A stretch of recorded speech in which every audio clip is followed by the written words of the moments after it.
board one should select? The board really doesn't matter. There's kind of a pressure on young couples to earn more money. Okay? Our own desires have increased. I think aspirations are very important, ambition is important, and money is important too. Many times I have heard you insist on speaking in mother tongue at home. I'm a great supporter of mother tongue. And if you see signs of, loneliness that you are seeing in your children, come across and talk to the teacher. It's all right to be earning money, getting what you want to get, because unless I achieve what I dream of, I will never feel a sense of satisfaction. How one should balance the studies and the extracurriculum? First of all, have a conversation with children. I think one of the greatest problems that we are having today. Dr. Revathi Srinivasan is one of the most reputed and experienced educationists of our country. She is an ace teacher, principal, and a counselor. Currently serving as a director for all Singhania Schools across India, Dr. Srinivasan has become a global name. In this episode, she answers our educational queries and addresses the growing parental issues. Most importantly, she shares a secret recipe for a happy and a peaceful familyhood. Hello all, myself Nikhil Ballal. Welcome to one more interesting and an engaging episode of podcast. Today's episode, let me tell you, is a must watch for every parent and a child. Because we are going to discuss how to study, how to look at extracurriculum, and most importantly, how to deal with parental issues. We are all sailing in the same boat. We are facing different parental issues every now and then. We are trying to resolve them on our own. Sometimes we are taking the advice of others. But I think it is necessary to take an expert advice also. And that is why we have invited an expert today, Dr. Revathi Srinivasan. She is the principal and director of Solushana Devi Singhania School at all the Singhania Schools across India. I welcome you, ma'am. Thank you so much, Nikhil. So it's been a pleasure to host you today. And we have always had a lot of informal discussions, but I thought let's have a formal discussion as well. And let me explore all the questions which we all parents have related to parenting. Absolutely. So, and this is a very right time to start this podcast because start of an academic year. We are just in the beginning of an academic year. And like everyone makes New Year resolutions in Jan, but I think children, parents, they make it in June. Absolutely. So how do you see this, how one should plan their academic year right from the start, middle and the closure of it? Can you explain it? Okay, very nice meeting all of you through this podcast. And thank you, Nikhil, for inviting me. Thank you, Thane Vaibhav, for celebrating your 50 years by celebrating education. I think, first of all, let me tell you that this is life. Because all through our lives, we are only educating ourselves and we are only learning. So we are all learners in the process. So it's not that parents are trying to understand something, children are trying to understand. We are all trying to understand something. So do not say it's the start of the year and do not say it's the end of the year. I think every day is a learning day. I begin on that note. And yes, I do come across sometimes children, parents, teachers, all coming through crossroads. And it is at that time that we need podcasts like this, talks like this, that will enlighten as to what the segment is all about, what is happening in minds of children, the minds of teachers, and how education has evolved over the years. So just understanding that itself is just going to give us a whole new perspective of how I can parent my child, or how a teacher can be evolving as a learner herself inside the classroom. How can classroom transactions bring about a change? To me, what primemost is in all of this is a culture. Culture at home, culture in school defines what your child is going to be. So now the academic year has just begun and they're all geared up for the new year, new teacher, new friends. So how they should look out with all these things, like how the parents should talk with the child, how the child should communicate in the class with the teacher, how should be the environment, what is the ideal recipe for a good academic year according to you? The first thing that I would say is, personally, all of us should be happy. When we are happy, we spread happiness and joy and glow around us. So give children the positive frame of mind that you are going to a school now and you're going to have fun in school, you're going to meet friends. Honestly, Nikhil, when I ask children and myself, why do children come to school? They come to have fun and they come to meet up with friends. If you think you're teaching and they are learning, we are sadly mistaken. In the process, if we make our learning fun, yes, they have learned. So that should be our purpose, and that's what we have to look out for. So I think it's very important for us to give them a very happy frame of mind. There are children who may have moved from one school to another. For those children, they especially need it because they're going to make new friends. It's going to be a completely new environment. Some children move from a small play school to our schools. And when they go to a bigger school, they are intimidated by the size of the school, by the number of children around, the new adults around. And that's when we all step in to make the environment happy. So make it very comfortable. Make it very calming for them.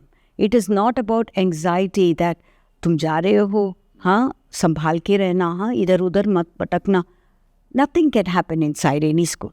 Okay, once they have entered, it's a responsibility of the school to ensure the child goes to the parent back. So I think that assurance.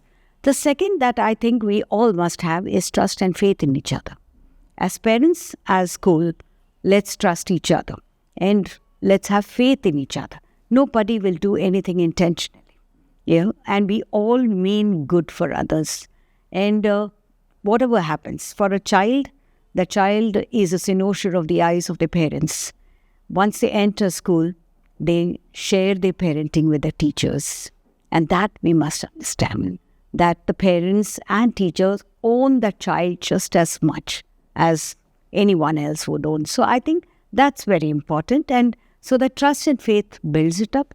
And the third that really builds up a good, happy schooling is the fact that every little challenge a child may face, let's put it across very positively to the child and say that, yes, you're getting stronger. Wow, I can see you growing. Wow, I saw you taking this right decision. The child becomes resilient naturally, which is very important. So I think positive outlook, that positive growth that one can see is very, very important for the child. So, over a period of time, how this education has evolved according to how parenting has evolved, how a child has evolved, how do you see the new set of generation coming to you? Absolutely. Meeting thousands of children. Absolutely. Of children you have seen so far in all your decade. Absolutely. How do you see all this? So I think I never got out of school at all. I went to school, I went to a high school, then I went to college, which is again a school. And then I jumped into a school to teach. So there was not even a week's gap between the two. So I've known nothing but school. So for me, I've seen school transition through like these for decades. And we've not just evolved. I think we have done a revolutionary change and brought about quite a bit of a revolution. We have now sort of catering to the needs of children, needs of what the world wants, and again, the societal changes that are happening. So we are transitioning through every stage of life. If you see the early starts that we had, from a very oral system, we moved to a digital now. Okay, from a very home kind of an environment, we moved to the Gurukul system, and from Gurukul system, we moved to the medieval age, where you had groups of institutions that came.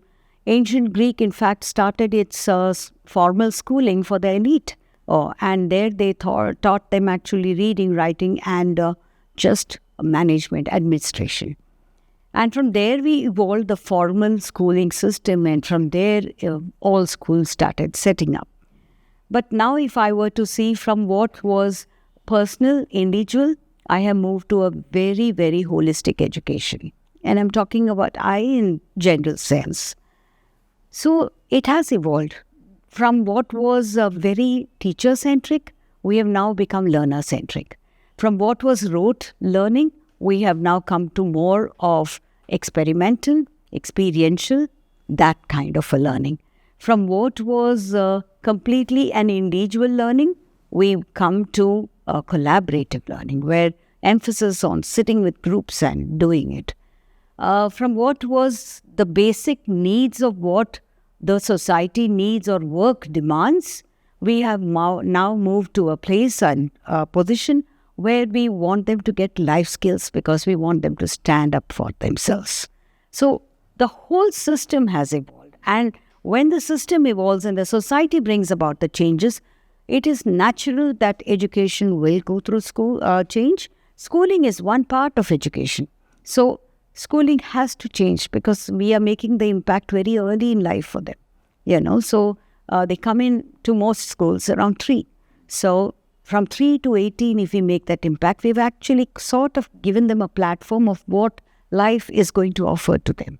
So whatever they do, they have to do it with passion, and they have to do it with this purpose that, yes, I'm running a school because I want to bring the best, and my child should have experienced everything before he actually steps into life himself. So to that extent, we have started thinking about individual children. We may have 30, 40 children in a class, but individually, we have to start thinking in terms of every child there and how that child can actually contribute. Ma'am, the most confusing and most challenging question nowadays, which is which board one should select? उसको CBSE करना चाहिए या ICSE करना चाहिए, IB board करना चाहिए? Because क्या होता है, normally what happens is बाजू वाला ICSE कर रहा है तो हम भी ICSE करेंगे, या वो CBSE कर रहा है तो हम भी CBSE करेंगे. तो how exactly one should identify which board is suitable for my child? Because that child is very small. Yeah. To understand his aptitude and his interests, preferences, this is a very confusing dilemma for everyone. Correct. How can we decide? So I always say this, that the board really doesn't matter. If I were to see both the ICSE and the CBSE, they are almost running parallel to each other. When I see the state boards as well, they have raised their standards so high now. Okay, so it's not about which board is going to give you what, or whether it is the IB as well. There are some who may choose an IB for its own exclusivity. For example, I want just 10 children in my class. Okay, and you can choose any international board because you think your child should go abroad. Let me tell you, every child, if he dreams of going and doing some course, he can do it, whichever board he is. So for me personally, as an educationist, the board doesn't matter at all. What matters is your school. What matters are your teachers. What matters is the vision for the school. What is the kind of legacy that the school would like to leave behind for the children to carry forward? That matters more than anything else. So I think every parent has to start looking at what do you want for your child. Okay, if this is what you want, then this is the kind of school. Then this, whatever the school may have chosen as a board, go for it. I personally feel one thing. I run all the systems. Okay, I have a CBSE school, I have 6 ICSE schools, and I have 1 IB school, an international school, and I have 1 state board school. And the state board school is in Andhra Pradesh, and it's a rural school. And yet, I think very proud, and I am very proud of all my students, because each one of them attained what they aspired for. Are we able to meet the aspirations of the children? That matters most. So at the end of it, what is it that matters is not whether my child is going to be, very exclusive. No. I personally, this is my personal opinion, that I would want my child, and I did do that. I want my child to be in a very inclusive school, so that when he steps out of the school, he knows this is life. This is society. Okay. If I grew up in a cocoon, okay, I may not know and I may not have the strength to be able to stand up for myself. And I want children to know what the society is. So society is minus any socio-economic barriers, Yeah. So you have inclusivity in every form, and be the capability, be the ability, be the socio-economic backgrounds. So nothing matters in life. Ultimately, am I able to stand up for myself? And my own school motto stands for it.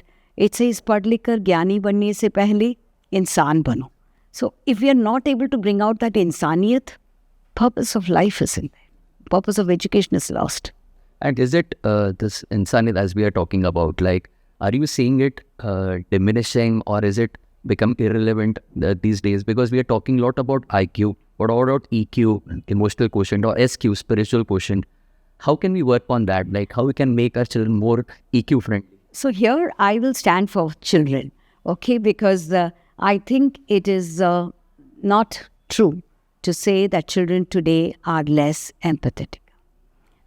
They have a lot of empathy. They have a lot of love, share, care. Sometimes it is we who are at fault, the adults, who teach them certain things which is right and wrong in our perception. Nobody is doing it deliberately, but they think that they are doing right by giving them certain guidelines. And then the children are drawn between the two, their own ideals and what what the parents or adults would have taught them. Secondly, children are looking up at the society. What is the society teaching them? So we are the models actually as adults, and we have to model good behavior. We have to model good values. We have to model everything that we want our child to learn. If we do that, Nikhil, half our problems are solved.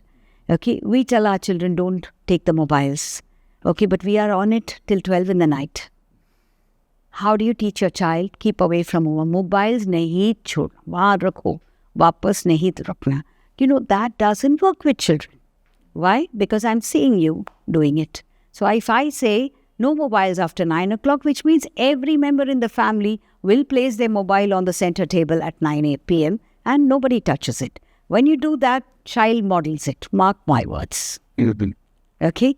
So I've seen 6-7-year-olds who tell their mama, you're looking tired. I need bread today. Mujhe bhook hi nahi hai. What is that? Empathy. Child is able to sensitize himself or herself to the needs of somebody else. Okay? I have children who tell me that, ma'am, it's raining. I will go to the gate because my grandpa has to come with that umbrella all the way to pick me up. So I will walk up to the gate. So we send somebody across to the gate so that the grandfather doesn't walk up. What does that show? Sensitivity. When there is a crisis or there is a problem, I've seen my standard 11 and 12 going out of the way to help each other. So all of these gives very great examples for us to say that yes, there is empathy. One, we have to sort of speak about this outside, about where these small good things happen, So that's what really helps. So in my own school, in order to give this kind of an impetus, I give away awards to children. It's called the Sadbhavna Divas, and they are called the Sadbhavna Awards. So it's Good Samaritan Award, and every child I think there are about 12 children from every class who get this award for continuously being kind to others, being helpful. I keep talking to children and I say, today to be powerful means you are kind. Can you uplift someone? Can you lift or give your hand to someone who is fallen down? So that is powerfulness, okay, if I can say. That's power, if I can use that word. So it's not powerful to speak loudly. You're not powerful because you are aggressive. You are powerful because you're assertive. You believe in something and you have a great sense of purpose. So if that we define and show our children, I think we have done our things. Ma'am, as we are discussing, and what I'm trying to understand is then should parents do some special preparation before actually becoming parents? Should they get ready for parenthood? What are the preparations one should make actually? And then the journey, there is a lot of patience, lot of tolerance also. So how to cope up with all these things? So I will just say this, Nikhil. Before an event at home, for example, a wedding, there's so much of preparation that happens. Okay? These days, right from the pre-wedding shoots to everything that happens, everything is so well planned. Okay? Similar manner, we need to plan our parenting. Okay? We need to plan our parenthood. So it's important for us to know at least what happens. There are children with special needs. Okay? We don't wish anyone that way. But if at all, there are difficulties that we may face in life, how are we going to walk across together? That care, that concern. So again, that comes to me from a culture in the family, where we talk it out. Parents, grandparents, uncles, aunts talk about parenting of their own child. So they will talk about mistakes that they may have made. What is the message for the young couple? Yes, this is something I should avoid. I shouldn't be speaking like this. Okay? I think those are little things. To me, that comes from simple conversations, the conversation that you and I are having. Okay, I don't know the questions and you don't know what answer I'm giving you. But it makes sense talking it out actually. And that's what it is. Okay, I think what is lacking today is conversations in our families. And why is it so? Like, why the conversations have reduced? And how were they so healthy earlier? Like, what is the root cause behind this? Again, I would say purpose. I think we just knew what we had to do. Okay, as I see a lot of parents, they knew they went to work, they got what they wanted. I understand society needs and demands have increased. So there's there's kind of a pressure on young couples to earn more money. Okay, our own desires have increased. Our aspirations have really gone up, not just higher. No longer do we dream of going maybe to even Delhi, Fatehpur Sikri and Agra for a holiday. The holiday is always abroad. The holiday is always to Europe. And if also keeping up with the Jonases, that's become a big thing now. Somebody went abroad, so I need to go abroad. Okay, they make 2 trips abroad, so I make 3 trips abroad. So again, these comparisons will come in. I don't know whether it's a societal pressure or something that we are doing for ourselves, or we think that, we must get as many experiences as possible before. And it's a good thing. I don't speak about it in any derogatory manner.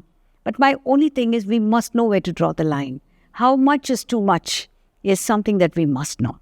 Okay? And too much of anything is not good because it has no value. That's why I'm worried about. Okay? We think our single child, so let me give him everything that he wants. Okay, so I'm going to tell you a little story. A little girl went to the beach.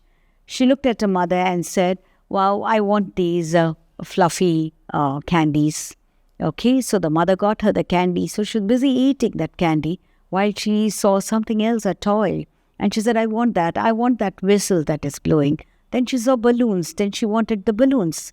And then she wanted everything that was all around there.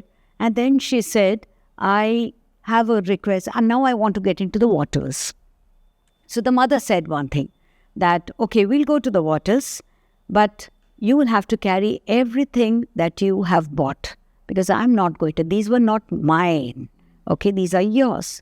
She said, yes, I'll carry it. She took, the balloon flew. Okay, that candy fell off. That little things that she had in her hand, one by one, was dropping off. That's what life is. We accumulate more than we want, we'll drop something out somewhere. And something that really had value will not remain with us. Okay? And that will be beautiful memories of the relationships that we have with our near and dear one. So in our pursuit of chasing something which is more materialistic, we may land up getting all the materials, but not having what really you value the most in your heart of hearts. And I'm going to give you a simple example here. I did an experiment with my teachers. So I have 450 of them. And I gave them a lot of chits of papers and I told them to write their top 10 priorities in life. So they wrote it down. And I did this at a time when I was noticing some change that teachers were having. And then I said, okay, now from this I did some sessions with them and I said, now knock off 5. So they knocked off 5. And then I said, now knock down 3. I did another session with them and I knocked down 3. So we had 2. So I said, now between the 2, choose the only one that really matters to you most. You can lose everything, but this is something I will not lose. What do you think I got as 450 chits? Family. Wow. So in your heart of hearts, everyone wants that. And that's what we have to cherish, that we need our family members together. Because if we do this, our next generation will ape us. They'll model us. So they will keep their family. For them, father, mother will matter. Their grandma, parents will matter. Okay? Then you won't have so many old age homes that you're seeing now today. You'll have people who will care, people who will touch the lives of others and make a difference. That will become their purpose. Great. Ma'am, like as we are discussing, it has become very hectic for everyone. Like Monday to Friday, husband and wife, mother and father, both are working, and they hardly find time with their kids. It's only the weekend time, or hardly any time in the day to spend with. So how you can optimally utilize that time with your kids? And is it really necessary to run behind ambition or aspiration so much that we lose that golden period, which we may never get it again? Okay, I'll put it like this. I think aspirations are very important, ambition is important, and money is important too. So we have to, I won't say chase it, but yes, work for it. However, where you have to draw the line, you have to draw the line. The second concept about how we work towards with our children, time with children, time with family, I think most of the time we think there's something called work time and there's something called family time. There's something called quality time. To me, nothing matters. There are no demarcations, and this is my absolute personal opinion, that there are no demarcations. You have something called life, which is your space. And in that, you may have all these things to do, okay? You have to do them all. And you will prioritize. Now, for example, for me, if family is important, that becomes the bigger Venn diagram, okay? And there are smaller subsects on that. So, it's all right to be earning money, getting what you want to get, because unless I achieve what I dream of, I will never feel a sense of satisfaction. Right? But we must remember that we should be there for others at the time that they need us, and that's more important. For children, where I think, Nikhil, they need is when they are asking questions why, they need an answer. They need people to tell them. And they need people not looking at their mobiles and giving them the answer. They want this eye-to-eye conversation. That's what children are looking at. Because otherwise they feel that they are, uninterrupted and not an indifferent kind of another thing. Okay, I'll tell you later, I'm busy right now. That's not something a child will wait for. But at the same time, sometimes parents are in positions where they have to attend to something. If my child understands me, I can tell him, wait, Papa's got something very important to attend. 10 minutes later, I'll come back to you. Go back to them 10 minutes. Beta, tell me, what were you telling? That makes a lot of difference to the child. Also, the child being heard at the right time, is very, very important. For example, I have something to say. Hear him out. Even 2 sentences that child would have said, he's out of it. It's also applicable to adults. When we have something brewing in our minds, the problem is out the minute and solved the minute I've spoken it out. So give each other a lending ear is my advice. And I think it's very natural that everybody is chasing their dreams. So also when children grow up, you will see by the time they're 21, 22, they're thinking about startups, they're doing that. So one shouldn't assume that they are negligent towards their family. It's just that there is an ambition, there's something that they want to do, they're doing it, right? But at the same time, being there for each other is very important. Prioritizing is very important. And understanding the needs is important. So once you're there, most of the time, one phone call is enough to solve many problems, even when we are far away from each other. And many times I've heard you, you insist on speaking in mother tongue at home. Yes. Why is it so? Why? Because nowadays people insist that मेरे बच्चे को English अच्छा आना चाहिए, English अच्छा fluently बोलना चाहिए, but then still you insist that he should speak mother tongue compulsory at home. So what is the theory behind? English will come very naturally, but I'm a great supporter of mother tongue. because anything that the child learns in mother tongue, learns it well and absorbs better, okay, and retains it. That's very important. Two, I say parents and grandparents, anyone, speak your mother tongue the way the mother tongue should be spoken, not in an anglicized form. The reason is that children should understand what are the little nuances of a language, okay. I love reading out stories to children in Hindi because that's comfortable for me, or English or whatever it is. It really doesn't matter. For me, language really doesn't matter. It's a medium of communication. So any language that you speak that correctly. Sometimes you may have two tongues at home, mother tongues at home. Parents both belonging to two different communities and states. Encourage both. Ye mama ka hai, ye papa ka hai, no. We just respect two languages. So families like this very often resort to having English as a medium at home. Don't do that.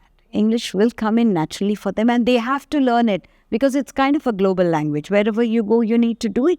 So it will come to them naturally. But certain things in mother tongue that I appreciate, the stories, the poetry, the environment that comes with it. I can't explain that in English. Okay? Suppose I read a story of Swami and Friends by R.K. Narayan, even in Kannada. That would have had more impact than it has in English. Because a child who doesn't resonate with a very rural setup, okay, will never understand what the little pathos is or the slight nuances. So, 6th standard class, I just walk into any of the classes to teach from kindergarten to grade 12. So one of the times I walked into, I was doing a story of Swami and Friends where money has got transferred. Money is a friend and he gets transferred. His father is a postmaster and he gets transferred and all the friends are going to see him off in the railway station, and those days the steam engines. And R.K. Narayan, I'm a great fan of his.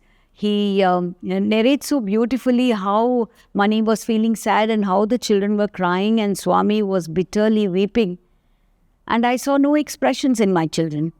I looked at them. So I said, don't you feel bad when your friend goes away? But ma'am, you can make a video call. And that's when I realized I'm in a different era for them, So you can make a video call. You can talk to them. Or you can come on Zoom. You can do so many ways. Ma'am, next vacation you can go there and see him, no? So I just realized, I said, they used to have difficulty spending 25 paisa. How do you think that they could have traveled paying 5 rupees? Okay, that is this. So this lot of children live in a different era, okay? And their understanding of everything is very different. And that is why we need to read stories in the mother tongue, because most of the stories are set in rural villages, places like that. And there are customs, there are traditions, there are mores that come out of it. Every morning there'll be a story that says, every morning my grandmother would get up and make a huge rangoli.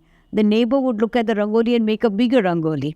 Okay? So, rangoli is a tradition. Why do we have that? Because little ants eat that rice that you have for the rangoli. Are we giving scientific explanations through stories to our children for traditions that we have had? Why do children today rubbish something that an older person may say? Because they haven't seen a reason for it. Unless they see a scientific reason, they will never understand why they do something. Why during an eclipse nobody eats or, They should know why certain things happen and why certain things we follow as traditions, customs. So they call that, I don't believe in this, customs or something like that. Why? Because they don't want to believe in it, because they don't have a reason to believe. So we have to say the cause effect, we have to give them reasons, and we have to make it, through stories, come across with this is what happened. And I see a lot of children where mothers and parents, fathers also, doing this exercise where the children come up so beautifully and tell us about stories, so that's wonderful. So again, an example for my own, I have a day called Antique Day. Antique Day. This is standard 4. Okay, it's a every year project for them. So we have an exhibition of every child's antique piece at home. So I get the great-grandmothers or great-great-grandmothers saris that they wore at the wedding, which the grandmother wore at her wedding, which the child's mother also wore at a wedding. So 4 generations, they're wearing the sari. Now the sari is almost ripping apart, but the mother has told this girl that you will also wear the sari when you get married. Okay? It's a beautiful thing. Things like Ganpati or a lamp. So many things which are, coins of the olden times. The HMV record. Okay? All of these are put out on display. So many of them are very, very old. But why do we do that? We talk to them about this is your family treasure. Okay? So your family treasure is not the big things that you have, a PlayStation or 3 PlayStations that you may have, a grand theater in your home. That's not your treasure. Your treasure is this. It may be tiny, but can I value it? Can I see importance? Can I think of my family with pride? That's very important. Ma'am, many new issues are arising nowadays. Like earlier, these issues were not there. Like many children are struggling to write. Many children are struggling to speak. So, and there are classes now for this. So how these things can we do at home? Like how they can write well, how they can speak well. What all things one should do at home? What all things one should practice? Can you elaborate? Okay, so I'll just say, children are all born intelligent. Okay, all of them are intelligent. But some children pick up certain things early, some a little later, and some a little much later. Okay? Let's go with their pace. And at the initial stages, I think it's only about creating and kindling some interest in it. Okay? And I think it's also important for us to set certain culture of discipline at home. So like, how do I say a culture of discipline? It means don't say, ये करना है तुमको, अभी एक page A लिखना है, slanting line लिखना है. The minute you say लिखना है, मुझे नहीं लिखना है. Alright? So that's how it comes. So what do? I sit and start doing lines like this. As a parent, the child starts drawing. It will be out of the space. But do not tell them, you have not written properly. See how mama has written, how you're writing. The comparison comes set back. Okay, this is generally, okay. The other example that I can give you is about speaking. Most children love to speak, okay, but they speak and the flow of thoughts is faster, and the speed of which they are thinking is much faster than they can write. So, little older children, grade 2, 3, 4, they miss out on certain letters because their thought is faster. So, we have to, and sometimes you may feel a child is stammering, okay? That's again because the thoughts are faster. So, do not say he is stammering and take him immediately. Try and correct the behavior at home, because then the child is in a very comfortable environment, and try and say that, okay, now let's look at it. Let's speak slowly. I am waiting for you. I'm all ears for you. I'm not getting up at all. Then the child is a little more comfortable. Let's also see, is there too much of anxiety at home? That can also lead to stammering. Okay? So, if the child is over anxious, then the child is hesitant to speak. If there's just a lot of strict behavior expected of the children and parents, then I think again you will see that. But if there's an element of doubt, any of the developmental milestones the child has not achieved, for example, at 2 years of age, the child is not even speaking some words, mama, only that much, then take them to it. It's good to take them, at least find out, and early intervention helps. If the child is special, for example, has certain neurodivergent needs, I would always suggest go for an early therapy and go for an early intervention. You will see that in the child. Going and being in a denial mode is not going to help the child. When we need to take help, we need to take help. Okay, but don't start doing it when the child is 1.5. Today, the alpha children are such that those who are born in the COVID, you will not see them crawling at all. They would have sat like this. You're waiting for the camera to be switched on so that the child crawls and you can record the first step that the baby takes. Crawling, you're sadly mistaken. None of them would have gone through it. Most of them would not have. Suddenly, one fine day, you're seeing them sitting up. And one fine day, they don't need your help. They are holding onto a sofa and starting to walk with the help of the sofa set. And you will wonder, oh, I thought I would hold my little finger, with their little finger. No, it doesn't happen. So there is a transformation, there is a change that's happening and transitioning that way. And one has to accept that. Yeah, but more than anything else, observing your child well, being with your child well, creating an environment which is happy, calm, comfortable is very, very important. Because I think a happy child, generally we can, scale through any kind of difficulty. Ma'am, at times it happens like we do a lot of comparison. Like we think like apna childhood alag tha, inka childhood alag hai. Like we never used to back answer. We used to obey our elders, grandparents, everyone. And they are little different. And we start comparing them with us, or we compare them with other children also at times. So how do you look at these comparisons? Because then we are having a lot of expectations from them, and then those expectations are not fulfilled, and we get disheartened. Right. So how do you see? And because that is a root cause of a lot of fights, arguments, and quarrels at home that disturbs everything at home. That's the right. mental peace. So very philosophically, if I have to say, first of all, don't make comparisons. We never made comparisons between the Kirana Dukan and Viviana Mall. We didn't do that. Okay, so we have never complained that we have moved ahead, okay, and our tastes have changed. So also will children. They will be different from us, and we must accept that they're going to be different from us. So that is very, very sure. So imposing our own, ideas and maybe practices on children is not fair. Is not fair on them at all, and sometimes you will also notice parents are high achievers, parents have been very hardworking, and the child is not. Child is laid back. So then also, I think you should take a step back and don't complain about it, for the simple reason that it is about a perception. Okay, they are perceiving the world differently as compared to the parents. For that, it doesn't mean I just keep quiet as a parent. I have to show the child what is it that you're capable of doing. What are your needs? What is it that you want to do? Okay. For example, I may be a doctor, but my child doesn't want to be a doctor. Then what do I do? So I say, okay, what are the other fields that you want to be? So the child may say, I want to get into media world. Why not? Okay. So then start talking to them. What have you understood about it? Okay. So they will say, I can come on screen and I can smile, I can do this, I can wear different dresses. So is that what? Can you go on to do some research on what the media world wants of you or demands of its professionals? Then they will understand that how demanding a profession can be, which may look glamorous to them at that moment because they are 13, 14-year-olds.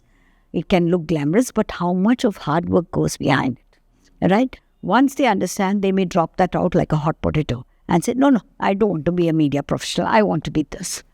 So that's what it is. We need to show them the mirror of what they want to do. Now, for example, a child says that it's not only about professions. I worked very hard, So this is what a parent will say. So the child says, so you worked hard, I don't want to. Now, what can you say about it? Okay. In our days, we used to get 75%. That was all India first. Okay. But a child today will say, Mujhe nahi aana hai all India first. What can you say? That's a perception. Can you see the difference? Okay. So that's what it is. So I've gone through it myself. So I know for sure what it feels to be compared all the time. Okay. My brother was all India first and from CBSE. And so I'm 10 years younger to him. So the 11th year when I entered school, he had already passed out of school. The first thing I know my headmaster, principal told, and every teacher told me every other day, you are your brother's sister. You have to come first, all India. Okay? I was 5 years old. Okay? So see how we are building ambition, and I'm talking about how many years back, decades back. All right? So if decades back we were like that, in a world of ambition and desire and great, expectations that we are living with, I can imagine what pressure falls on children. So when they can't take in the pressure, what happens? They react. Okay? And when they react, it can be negative and it can be also positive by the way of getting into a profession, wanting to prove themselves. But how many children get that desire that I should prove them wrong? So I always tell my own boys and girls when they're brought to my office, I tell them, if I'm saying something that you did, please prove me wrong. And if you can prove me wrong in the next 1 week, I'll be the proudest person. Okay, and that is the reason why I have students walking into my office to tell me, ma'am, I did this. All right? And if we have those kind of open conversations with our children, we just know what their expectations are and how they will react to something. Very important for us to know that. Ma'am, again coming back to the comparisons which are drawn, like parent and child. So like some parents are very extrovert and some children are very introvert. So they feel, अरे अपना भी बच्चा extrovert ही होना चाहिए. Like I recollect one incident, like one of my friend told me that इसको friends नहीं है ज़्यादा, ये नीचे जाता नहीं है खेलने को. तो they are very worried कि इसके फिर आगे friends होंगे नहीं होंगे and all etc. And they are very anxious about it. So one fine day that boy said कि बाबा तुम्हाला असं वाटतं की माझे मित्र नाही आहेत, but I enjoy my own company. So it is very difficult to understand these children at times, like what is going in their minds. So how to deal with all these things, how the parents have to face this? I understand this because we see that a lot nowadays. One thing that I like to say, it's again a perception. A parent who is an extrovert parent sees the world as one global place where I want to be a part, I want to be heard, I want to speak, and I also want to listen to others. The child who may be an introvert is comfortable in his own space, and that is his strength. So, in fact, sometimes I've come across children who say openly to me that, ma'am, I don't like it when my parents come and become a part of my friends group.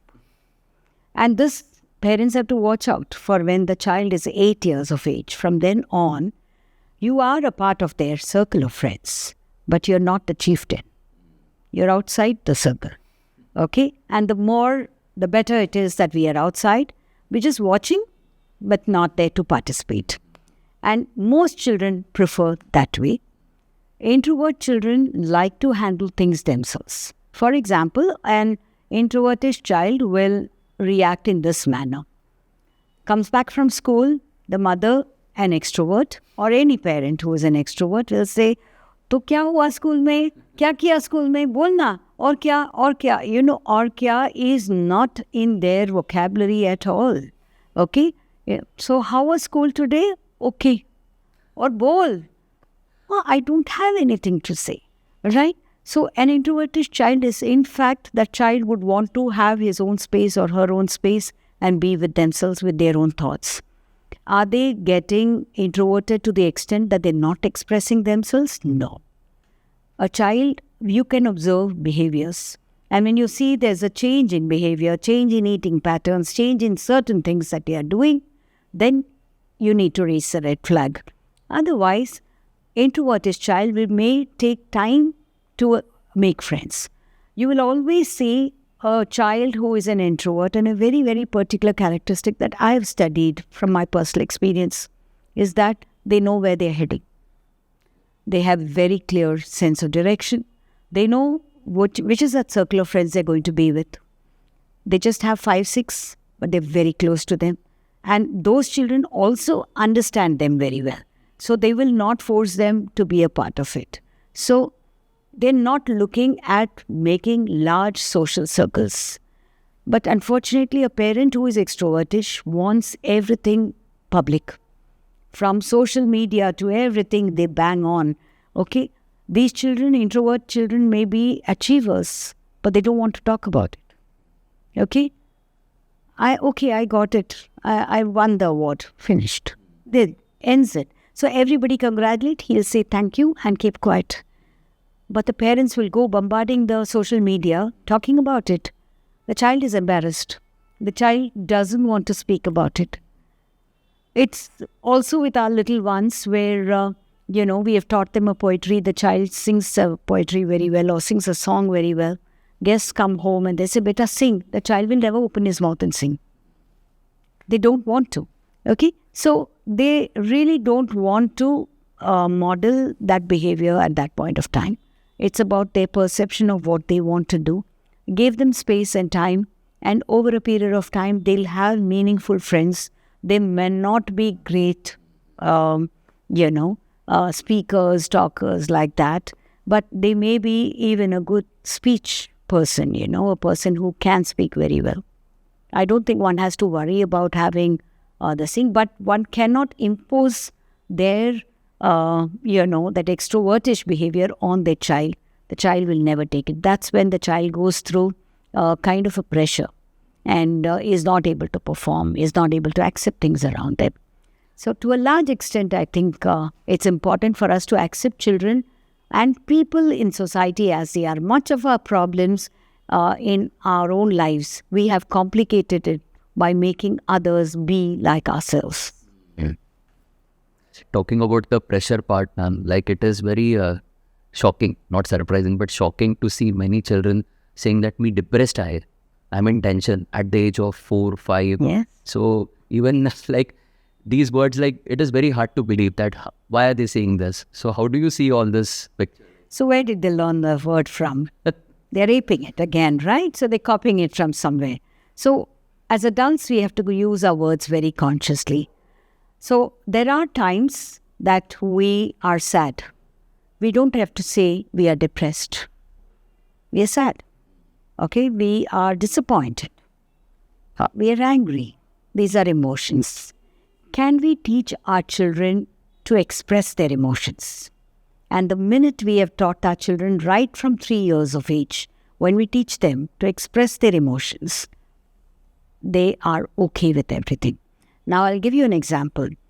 A 2-year-old will cry and demand because they can't express it themselves.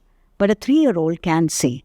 So you can tell them that you're angry, you have thrown your shoes around, you've strewn it all around. It means you're angry. So sit down, accept your emotion, and then calm down and then speak. If your child is throwing tantrums in a mall saying, "I want this right now," and they're rolling on the floor, it's a sight. I see some parents, and nowadays when I see them, I observe them even more closely because you become a part of psychology and psychology group, when you do this. I see some parents reacting in this fashion of cajoling them. There are other parents who will just walk away, leaving their child over there. What does the child get an impression of? Kind of insecurity. That I'm left alone, where do I go? A child who is being pampered a little too much gets the feeling that no matter what, pighal jayega, khareed ke denge. Okay? So can we set the tone in a house? Okay? Certain tone of... This is very important. Yes, firmness is very important. Speaking the same language. If I have said no, they can't go to the father and say something else. So all the family... The members should be on the same page. Speak the same kind of tone. Tone has to be firm, not angry. It should not be aggressive. It should be assertive. And over a period of time, children understand the behavior, So standing thing should be that even for a teacher, I tell them, don't raise your voice. You speak at the level at which you can speak loudest. Don't raise your voice. If the child wants to listen to you and you're interesting enough, the child will lower his. Right. And then you'll have a class which is calmer and comfortable and in a mood to listen and, sort of learn from you. It's a similar fashion at home.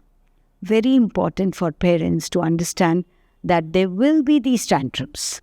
But when we are using words, use them carefully. And if you see signs of, loneliness that you are seeing in your children, come across and talk to the teacher. Come across and talk to people who are in the field. You will know whether your child is really lonely. Okay? Or first of all, have a conversation with children. I think one of the greatest problems that we are having today, we call it lack of time. We call it, we are never at home at the same time, or we have our priorities and kind of thing, or my child doesn't sit with me, that's because we have not had good open conversations. Our conversations are all with monosyllables. Yes, no, I don't know whether it's yes, whether it's no. So can we express ourselves? As parents, I would advise parents to sit during their dinner time, sit around a table and talk about your day. They have to understand that parents also go through bad days. They must understand what are difficulties at work as well. And you don't have to give a sob story every time, but definitely have to say what's happening. So I manage this. And one doesn't have to be a hero all the time. There can be somebody who is a hero. In fact, I always say that we have to applaud for our own children, but we have to also applaud for others' performances. The minute children understand that our parents are appreciative of good behavior, good things that people do, they will model themselves. Okay? So that's how we have to create. So personally, let me tell you, I have done that for my son. When he was growing up, I would tell him, if you're angry, because I don't understand anything when you cry. So tell me properly and speak properly to me in a tone without sobbing, because otherwise, I don't know, I have a hearing problem. Important. Soon he understood, Mama has a hearing problem if I cry. Okay? Cry or, make fuss over it. Over a period of time, they understand. Okay? If they are angry, because as they grow older, they'll get a little aggressive, they'll throw things around, they'll bang, they'll do all that. So we say that we don't accept this behavior. What is accepted norms at home needs to be clearly defined, for which we also have to just follow that. I think it's so important for us to do that. And I like families where they have a lot of conversations, especially 3 generations coming together. The perspective is so different for everyone.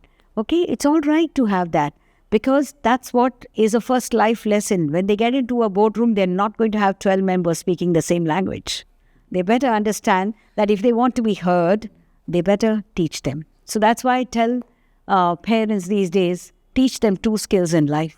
One is the skill to build and the skill to sell. The skill to build will tell them, I have an idea, I can build on it. Right? And the skill to sell is not about sale of a product, but sale of your idea. Can I convince somebody else that let's do this and this will work well for us?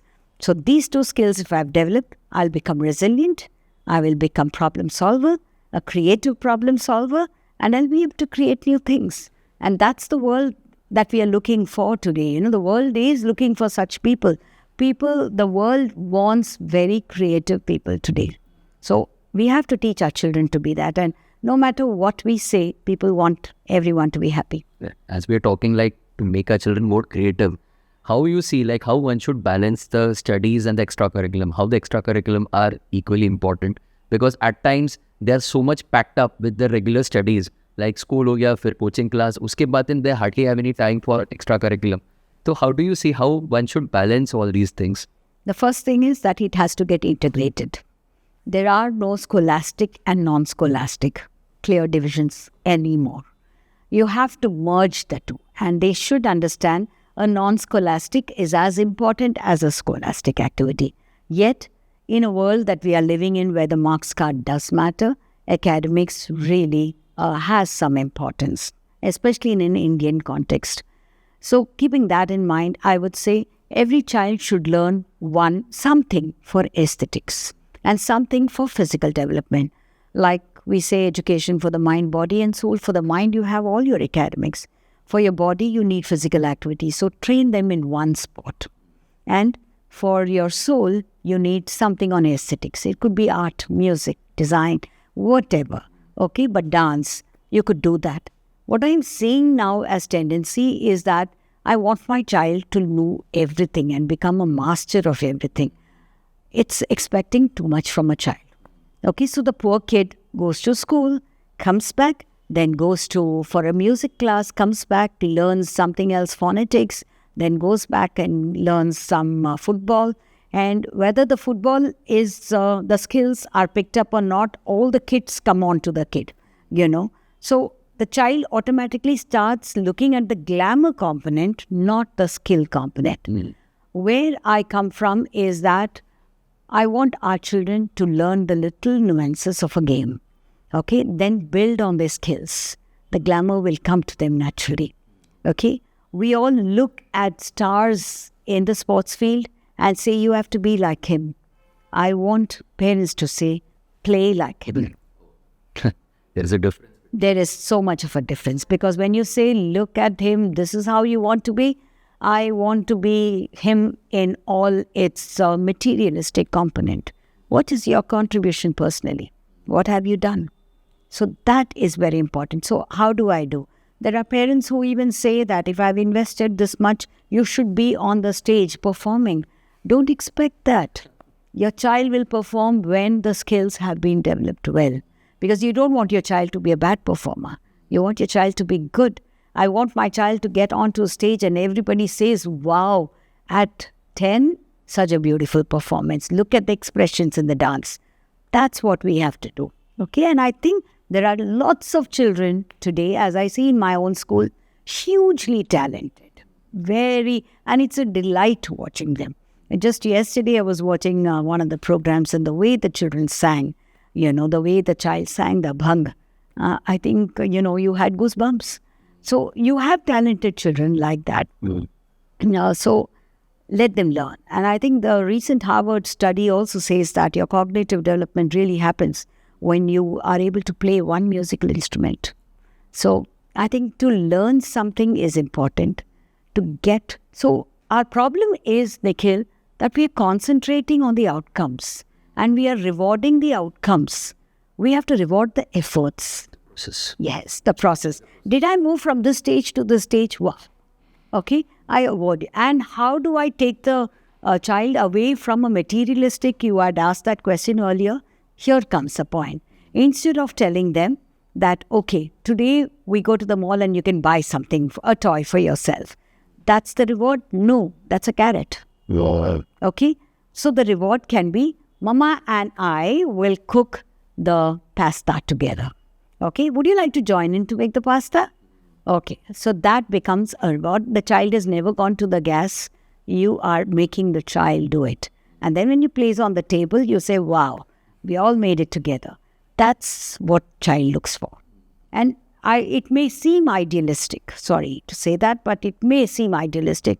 But practice it for 10 days. Mark my words, the change you will see in your child's behavior by the way of applauding or by the way of expecting something is changed completely. So we have to do that with our children.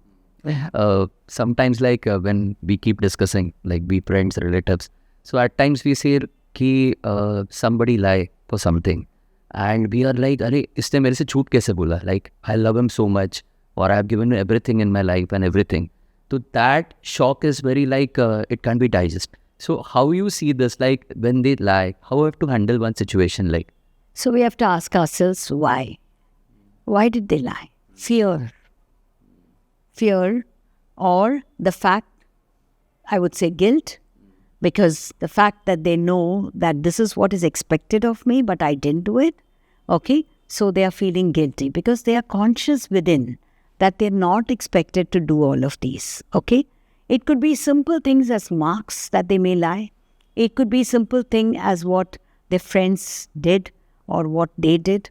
Okay, anything of that kind. Basically, it's fear of a punishment, fear of falling in the eyes of the parents. 2 is guilt of falling in their own eyes, okay, or not seeing them thoroughly. And the third that I see is expectations of others. When they feel they have let down people, they will naturally feel very miserable. So that's why they will lie in order to cover up. A child who is always sort of looked upon as someone who is an ideal student and the child falters, lies for something, that child will maintain that lie in order to keep his name and image high. So we have to correct that behavior in the beginning, that we don't have to be a superhero. None of us are superheroes. Okay, all of us are born with certain traits, some good, not some good. That's all right. So again, these are conversations we have to have in schools and at home. That it's all right. I have this. Oh, I get very angry fast, but I cool down as much. Or I get angry, my anger stays on, but I always forgive. After that, I've forgotten. Then I'm not bothered about it. These are conversations that gives a reassurance to the child that you're absolutely secure. And that no matter what, Papa, Mama love you, not because you got 20 on 20, but Papa, Mama love you because you are their child. The minute that thing comes in, okay, and this is for a teacher as well, and I would like to say that for a teacher as well. She should say that I scolded you because I wanted to correct you. I didn't scold you because I don't like you. I didn't, and I want you to be a better person. Tomorrow it's a forgotten chapter. And perhaps the children that we remember most are the children who were the naughtiest and who gave us the biggest troubles in life, But those are the most enjoyable periods, For my own, this thing, I have a student who was in my class. And that particular class, I taught almost 3-4 subjects. So he would always be clumsy enough to drop things around. He is one of the leading flautists in the country today. Oh, God. And he always tells me, ma'am, I can never sit. I had invited him for my teacher's day, to perform. And he said, ma'am, I will not sit with you in the chair. I will sit at your feet. And he sat throughout at my feet. When he was invited to perform, he performed and walked out. And then he told me, I will never forget, she made me the person I am. And I think that's the greatest gift a teacher gets. Right. Talking about your children and alumni, I'm sure a lot of children come and talk with you. There is always, I see, a lot of children coming to your cabin and speaking with you. Correct. So opening up with you. So what all things you see currently, what all they open up with you, and what are the problems which they are facing? Sometimes they may not share those with their parents also, but they share it with you. So what are you seeing those? Yeah, I do have these a lot of experience, so I just not able to recall any particular incident. But right from what happened yesterday evening, when a student of mine who is now joining the IMA, the Indian Military Academy, he came to speak to me and he said, ma'am, while I was in Singhania, I always felt that, they are overtly strict, they are, particular about certain things that needs to fall in place, certain submissions that have to be done. And I used to think, my God, when I get out and I go to college, I'll enjoy myself. But when I went to college, I realized that how that gave me a proper discipline. So I was myself conscious, I have to do this. So after I finished my degree, and 2 years, I actually whiled away. And the third year, I actually studied to get into my IMA. And when I'm now going for that, I'm realizing that how the discipline sets in. So all of us, we set that culture and don't realize what we have done. There are children who have been children having mental health issues that we supported. And, the way they come out and stand out. Very recently is one of my students in grade 10 who wrote the annual examination, board examinations. And he was in his last stages of the terminal illness. And he came back. His parents told me that they have to withdraw the child because he may not go through it. So we withdrew the child. But this boy, one of the days, he expressed that he wanted to meet me. And I don't know what makes you come there. And I went to meet him. And he came and told me, Madam, give me one chance. I want to write the exam. And sometimes you think it's a divine intervention. And he came for the exams. I called up one of my students of the grade 9 to tell her to write the exam for him because he needs a scribe. This doctors, of course, had given up on the treatment. And he came every day of the examination, wrote the examination for almost 4.5 hours because he gets extra time. He could lie down at times and things like that. You know what we would feed him with? Every day we bought a fresh coconut, and gave him 2 spoons of coconut water.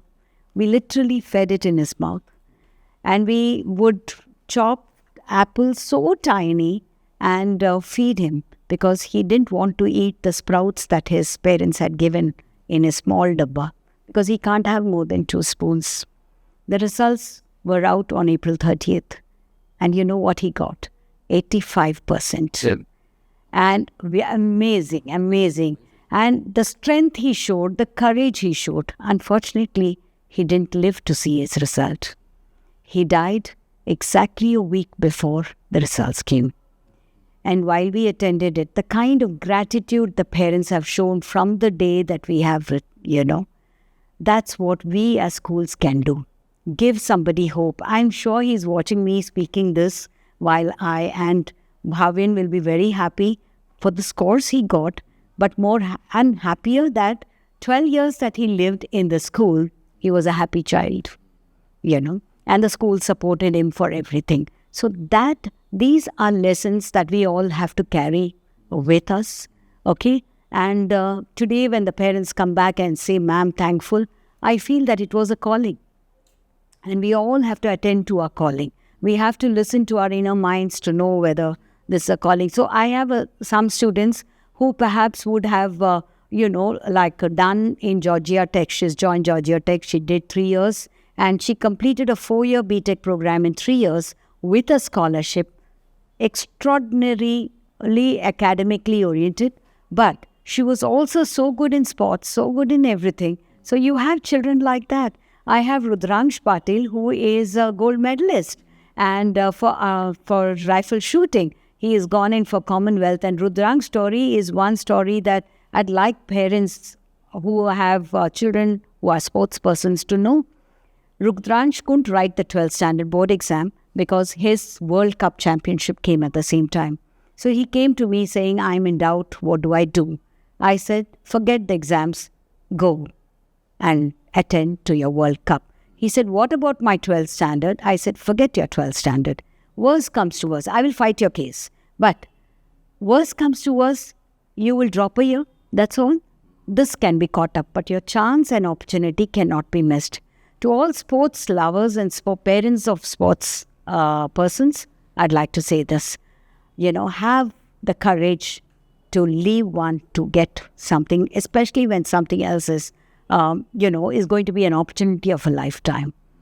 He did it. May 3rd, he gives me a call from Azerbaijan, "Ma'am, I won the gold." And imagine me, what a proud moment I felt. I literally had tears because this was a boy who was not sure what he's going to do. I called up the council. I said, "Now this is it. He's our national hero. He's wearing the national flag, right? So we need to support him." And if we talk about education being holistic, then this is our chance to prove that the council is holistic. And truly so, the council is so child-friendly, so very holistic in its approach towards learning, that he didn't give an examination. Based on all the tests that he did, they got an average and gave him an average. Maybe if he had written the exam, he may have got a little more, right? But all the same, he is going to be a sports person for life. Great. So that's what it is. And I think that, again, this is for all young school leaders, I must say. You must have the courage to take risks, right? You must have the courage to give the right direction. And I think you need to break norms sometimes. And if you break norms for the right reason, because your child can dream and make dream a reality, I think it's worth the risk that you take. Mm-hmm. And I think being rebellious is okay. Absolutely fine. Is it? I think I've been a rebellious child from beginning. If you ask my parents, perhaps they'll say so. At least so that if something I believed in it 100%. There is just no two ways about it. I am myself at all times. I am honest to myself. So I say I be. Okay, I am. Okay. And I make myself belong to that cause that I'm doing. So if I belong, then I'll become. So be, belong, become are my 3 words I've stood by me, and I wish to do that. Because I think if you own it up, there are no two ways about it. Then you have to face the repercussions, and you also have to face, you will also get this thing. But as a policy in my life, I've always said that my bouquets go to my team. Always. Because I think I'm supported by a whole lot of people, parents, stakeholders, teachers, staff of all kinds, including my support staff, the security. Everyone believes in you. And when they believe in you, you have to make it happen. Yeah, they look up to you. That's why they've come there. So then in that case, I think it's important for us to fight for it. So I've just done that all my life. I've enjoyed this conversation that we're having. But moving on to my last question is about the NEP. Oh, yes. One is curious to know, like, how is the NEP policy actually going to benefit his child? Can you elaborate on that? So I would say that NEP is not a policy. It is a guideline. It is a guideline for education to be raised to the next level. Okay, we have in pockets of isolation, a lot of innovation in education is happening, especially in school level. There are a lot of things that are happening, but we need to bring it to a certain level, right? And it has to have some kind of uniformity. So we try out innovations in our schools and we say that's great, okay? But how do we raise it to the next level and how do we bring all the children across? Now, it's very urban-centric, very rural-centric. You cannot dream of getting everyone at the same level. Perhaps that's quite an impossible task. But yes, basic lines that we can cause benchmarks that we can have for learning, that's what the NEP is asserting. What again is it focusing on? It's focusing on certain skills that children must know at every age level. Furthermore, it talks a lot about language development. How important is speaking, writing skills? And at the same time, how do you make that into a more creative activity? How do you not compartmentalize subjects? Can you have it more integrated, interdisciplinary, so that a child doesn't think that erosion is completely a geographical aspect, okay? It has its impact in biology when you talk about food grains. So how do we merge and teach? So you don't need, faculties by the way of telling them that you only teach this and come out. Okay, can I merge it? For example, a PE department would have a faculty where they talk about physical education. But I think you can't do physical education without knowing the human body. You don't know what your body is like, what your muscles are like, and what are fine motor skills and what are gross motor. Without knowing that, what physical education are we teaching? Are we only teaching them to run? No, we can't. So I think that is what it works on, a very basic root of what education should be all about. It is about understanding, it's about application, it's about merging, integrating, and then the process. How do I work in collaboration with each other? That's a skill today we need in our companies, in our world. I think workspaces, if I can use that word. Because I'm hugely talented. I can do everything, okay? But when I get together in a group, it's me or the highway. That won't work today. Okay, it has to be collaborative, which means how do I work in teams? How do I bring out the best in everyone? That is very important. So I think basic of that, working on today's world that we are living in, how do we sort of integrate technology with the world of learning? Okay, it's not about having smart boards. It's about how can I integrate technology? How do I use AI? How do I use VR? Can I give those experiences to my children? Can I merge them, And it should not be saying, now we are going to have an AI class. It's not about that. In my own regular teaching, can I do that? I think that is important. So a lot of emphasis on sports that is coming. This is again another thing.